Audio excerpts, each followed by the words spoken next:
रोज़न में गज़ल पेश खिदमत है। शायर हैं सूफी गुलाम मुस्तफ़ा तबस्सुम। सौ बार चमन महका, सौ बार बहार आई, दुनिया की वही रौनक, दिल की वही तन्हाई। एक लहजा बहे आंसू, एक लहजा हंसी आई, सीखे हैं नए दिल ने अंदाज़े शकेबाई।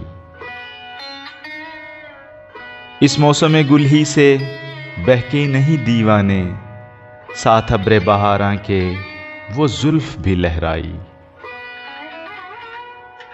हर दर्द मोहब्बत से उलझा है गमे हस्ती, क्या क्या हमें याद आया जब याद तेरी आई। चरके वो दिए दिल को महरूमी किस्मत ने, अब हिज्र भी तन्हाई और वस्ल भी तन्हाई। देखे हैं बहुत हमने हंगामे मोहब्बत के, आगाज भी रुसवाई अंजाम भी रुसवाई। ये बज़्म मोहब्बत है, इस बज़्म मोहब्बत में दीवाने भी शैदाई, फरजाने भी शैदाई।